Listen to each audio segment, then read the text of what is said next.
Zekama göre minik icraat şu ana dek. Sıçtığım rap bir teknik. Hep septik ama pek respektlik. Belki flex olurum, belki slow. İnan yok ısrar, burası kontistan. Burası flow'la mic, burası Bokistan. Derim ki run this town. Hayat bize rahat çünkü life is life değil. Chemical bonk is life. Elimde pena, akora kapelamla birlikte değişir bildiğin opera. Ki bu da bir siyah, asimile edir isyanı, sola sadis yap.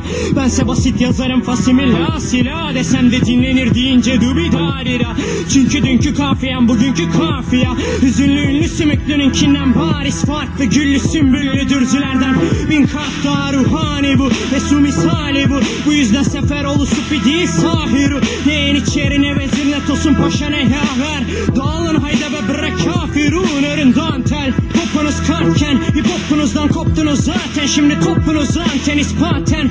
Ortalıkta kopyam hep var. Girip bir bok bulun bari. Orada yokluğum varken her durumda akarım mayka su gibi tekstim. Hem bunda ne var ki lime bu buzdan şekli. Durmam belki seni kurnaz rapçi. Benden uzağa git en iyisi bundan kelli. Ruhtan terki diyar bu yeni PR. Rüya değil şu an dinlediğin kemi kıran chemical bar. Dinleyip söyleyip kıl kalp. Bitince yaşarsan başa alıp yine kıl kafi. Bir bünyem varsa ürkek gangsta şimdi düz yap ters al. Sübyansan ilk önce dünden ders al.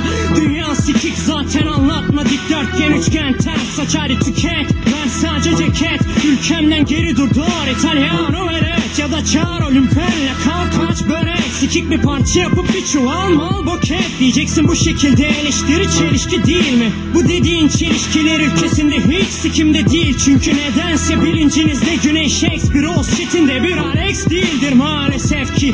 Şimdi ülkemin genci eski Türkçe'ye turist mi değil mi? Cevap ver Budistim piri. Yoksa anlamamam benim suçum mu? 100 yıl önce yazılmış hiçbir şiiri. Yanlış anlamışsın Gazi'nin dediğini dünkü bok. Çünkü alınmaz klavye cümlesiyle yağlar sağ ve sol.